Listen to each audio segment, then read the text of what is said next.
दोस्तों, सूरज की जिंदगी में एक नई लड़की अवनी की एंट्री हो चुकी है। अवनी ने सूरज को अपने जाल में फंसाने की ऐसी चाल चली कि ईशा के होश उड़ गए।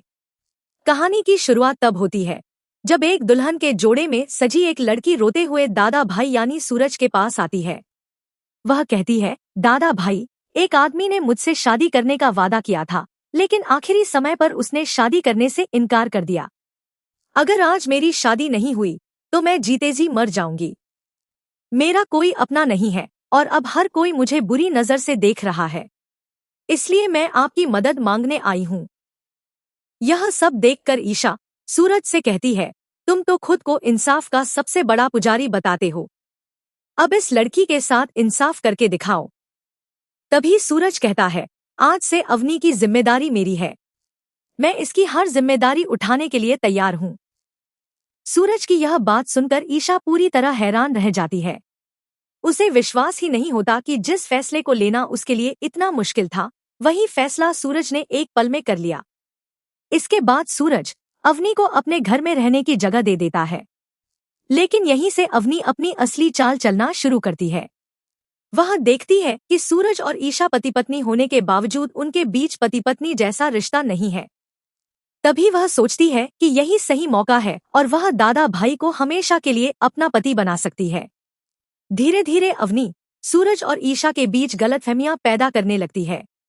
वह दोनों के मन में एक दूसरे के लिए नफरत और गुस्सा भरने की कोशिश करती है। साथ ही वह दादा भाई को अपने प्यार के जाल में फंसाने की भी कोशिश करती है। लेकिन सूरज तो ब्रह्मचारी है। वह अवनी की हर चाल को समझ जाता है और सोचता है कि यह लड़की परिवार के लिए खतरा बन सकती है, इसलिए इसे जल्द से जल्द इस घर से निकालना होगा।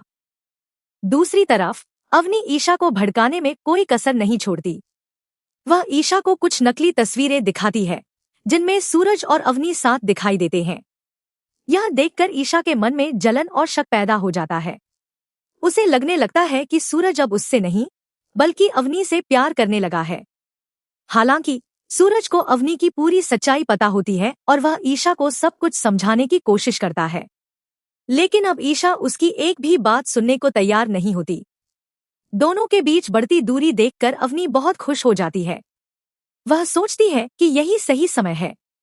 अब उसे किसी भी तरह दादा भाई को अपना बनाना है और ईशा को हमेशा के लिए उसकी जिंदगी से दूर करना है। एक दिन अवनी दादा भाई को अपने कमरे में बुलाती है। जैसे ही सूरज कमरे में आता है, वह अंदर से दरवाजा बंद कर देती है और फिर उस पर झूठा आरोप लगा देती है कि उसने उसके साथ गलत करने की कोशिश की है। यह सुनते ही पूरे घर में हड़कंप मच जाता है। ताई माँ भी गुस्से में सूरज से पूछती हैं, जब तुम्हारा इस लड़की से कोई रिश्ता नहीं है तो तुम उसके कमरे में क्यों गए? तब सूरज ईशा से कहता है, ईशा जी, कम से कम आप तो मुझ पर भरोसा कीजिए। यह लड़की मुझे फंसा रही है। मुझे नहीं पता था कि यह इतनी चालाक और घटिया सोच वाली है। मैंने तो सिर्फ इसकी मदद की थी और इसे घर में रहने की जगह दी थी, लेकिन इसने उसी का फायदा उठाकर मुझे बदनाम करने की कोशिश की है। इसका मकसद मुझसे शादी करना और आपको मुझसे दूर करना है।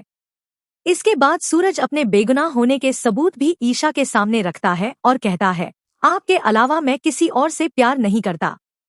अब सबसे बड़ा सवाल यह है कि क्या ईशा के सामने अवनी का सच आएगा? क्या सूरज खुद को बेगुनाह साबित कर पाएगा? और क्या ईशा एक बार फिर सूरज का साथ देगी?